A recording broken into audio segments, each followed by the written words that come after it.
The Ministry of Health, in its wisdom, has asked us to explore opportunities to address simulation equipment.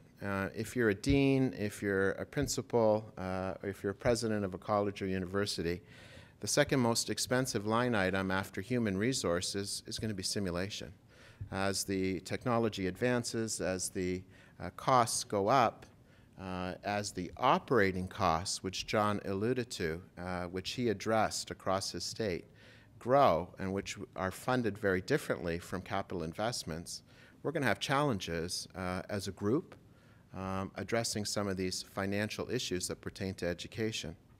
In an effort to address that, we've put forward SPECS, which is a Provincial Simulation Equipment Coordination Service that will address what is not really being very well thought of or managed at a system level. So currently, the ministry will allocate resources, funds, or money to simulation. In the past 5 years, it's been approaching approximately $40 million. What we're proposing is an enhanced system to address current and future equipment requirements across the system. And as I mentioned, we've identified 82 simulation centers across the province. Moving forward with an inventory or a snapshot or understanding of where we're at with our equipment at this point will be critical. In addition, understanding where we're at in terms of the equipment that we currently have and where it sits on the depreciation curve will be extremely important as we plan for the future. What are we going to need in the future to ensure that our PSW program, our nursing programs, our allied health programs, our physician programs have the right equipment in order to educate our future generation of health professionals? So what will this type of information or database tell us? It'll provide us with a very accurate snapshot of where we're at in the province of Ontario. We have no idea what we've invested to date across the province in simulation. It'll allow us to do real-time reporting and report to the sim centers what equipment they have, where it sits on the depreciation curve, and when you need to start thinking about replacing your equipment so that you can plan appropriately. It'll provide customized reports for each of the sim centers that are interested in participating, but we'll also be able to roll that up in a provincial report and share that with the ministry. And that would be of enormous value in terms of future planning so that appropriate budgeting can be done at a ministry level to address what will become an extremely important and expensive part of the whole health professions education system. So, for example, we will be able to provide sim centers with a snapshot of what types of equipment they have and how it would be broken down in specific categories that have been standardized in the industry.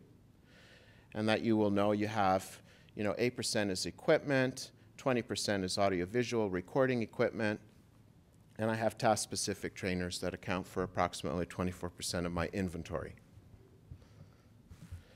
You'll also be able to have a snapshot of what your current book value is of your total assets. This is important from an accounting perspective, and we don't need to go there because we're educators and we're not business people.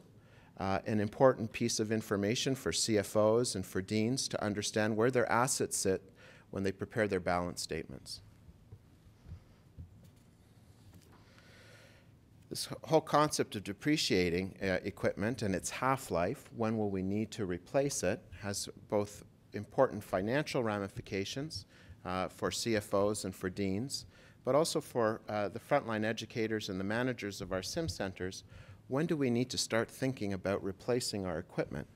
And that's going to be critical. So we'll be able to provide you with what your total acquisition costs were, where your equipment sits currently in terms of its value and how much it's depreciated. The opportunities really allow us to clearly identify for you in your sim center when you need to start thinking about replacing a specific piece of equipment and where you'll need to make strategic investments. It will allow you to plan better for the future. But when we roll this up at a provincial level, It'll allow us to think about strategic investments moving forward, but also opportunities to partner with the private sector. So we are the largest simulation system in the country, and I would argue we're even bigger than California, which has the same population as Canada. And if we can get our act together, our purchasing power significantly changes. The other piece that will be critical in our ability to negotiate with the private sector will be in and around the real burden that deans and managers are facing, and that's in the operating costs. It's the warranties, the repair, which you need to pull out of your MTCU budgets, right? And that's where the value comes. And John showed us in that slide the cost savings that he's able to show to a dean or to a principal at a college or university that creates huge value. And that's a direction that we want to move in at a provincial level. The other opportunities with this system that we have in place is to look at where you're getting your money to purchase your equipment and run your sim centers. So is it coming from the Ministry of Health? Did you purchase it from monies from MTCU? Is it in kind funds? Is it through philanthropy and operations? An important piece of information as the public purse shrinks, as our ability to fundraise becomes oversaturated. Where are we funding our simulation activities at a simulation level? And this also, it will be important information from a system planning perspective as we go forward. The other piece that I'd like to share is that we're the only province that's moving in this direction in Canada.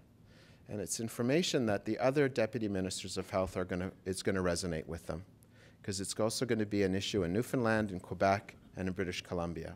So in terms of an innovation moving forward, it is unique in Canada.